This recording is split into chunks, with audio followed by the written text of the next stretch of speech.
Okay, ati ndagarutse muri mwake karukishana Dieudonné ndi akazina witwa Nishimbere Dieudonné uri mushasha nabagira kugira like subscribe comment utari mushasha nawe nabagira kugira partage utari mugikira mugenzi yawe kugira nabanye nashobore kumenya ukuri ati ukuri aho kuri kurana handi na nyene iyo amakuru mashasha ndayumvise ubunyene nico gituma aka video kabaye ubunyene rero harusa gusanga aya amajwi atumvikana amurantunga mukandizera maza kunyumva ego rero hari aka video kasohoce aho President Paul Kagame w'u Rwanda yakiriye uwahoze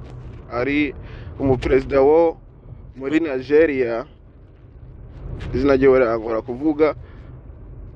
mu bihe twariko abantu bariko baravuga bati yuko amagara yiwe yoba ageze ahantu habi yuko yoba gwariye mu Budage yuko yoba yaritavye Imana mugandi ndibaza ngira ibi biraza gukemura ico kibazo mugandi ngatara cari amakenga hari abibaza ngo tuburya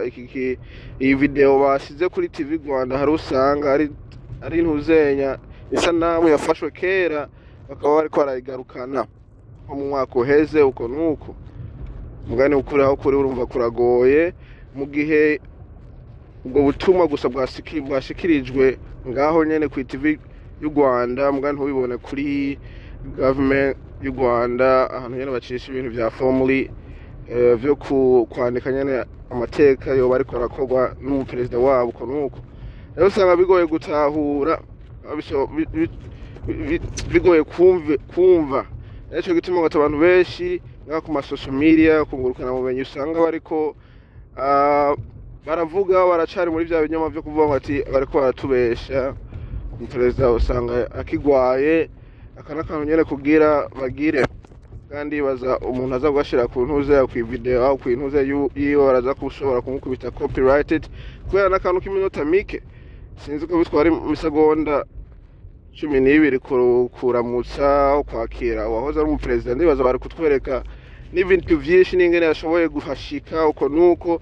nyene bakisanzura bakatwereka yuko umuperezida wabo ameze bien ego maze no kwakira umuntu burya n'ibintu nyene bitwara umwanya bitanga agateka kuwo muperezida yo bariko araza urumva ntibo muha imisegonda 12 naho hantu harakantu ego hanyuma hano ni video nyene yasohoce kuri mama gwa Gasabo nabonye nawe ujya ibintu bya Paul Kagame ntibari baherutse kubivuga ko mugane urumva iyi video yabahaye naho nyene akanya ko kugira ko kwisanzura mu kuvuga ibiriko biraba naho batabidomye ko ibintu bijanye n'amagara yiwe urumva niko biri mugane ngiye kuraba kuri X kwintuze akaka picha uri kurabona mu aka kanya usomye umenga nk'ikibazo baba nabonye bariko barabaza umenga nk'ikibazo baba bariko barabaza mbega nyene ngo ubwo kuri uyu wa kabiri President Kagame nta kinyarwanda nzi yakiraga uwahoze ari perezida wa Nigeria Olusegun Obasanjo urumva nabonye ni nk'akabazo kandi bapostinze iyo video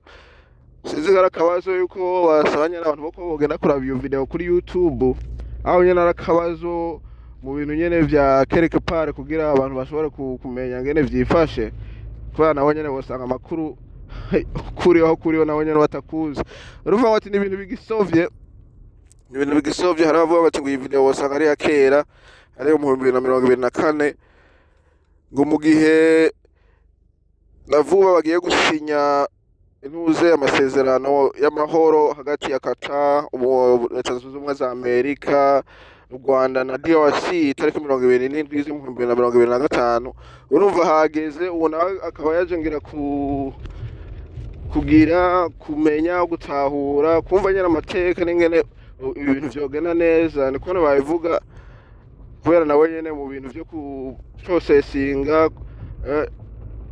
kurondera amahoro hagati ya Congo na Rwanda urumva nawe nyene umuntu ngira w'umuhanuzi uko nuko urumva bati ni ibintu birimwo ibintu byinshi biri complex bishobora yere kuzana inkuru zitandukanye ego naje nakubaza none umenya ukuri aho kuri aho iyi video n'ivyo Paul Kagame arakomeye ameze neza nkuko twabibonye ko ayo masanaho basize kuri TV y'u Rwanda aho nakantu nyene bakinye kugira bagire hariho n'akandi ga post ndigeze kubona kuri Rwanda Defense Force ndibaza ni military bariko baravuga ngo ati ngo hari igipapuro casohoce cari fake news bavuga ngo ati ngo burya Kagame ngo yoba yaritavye Imana mugana aho bakivuga ko ngo ari fake news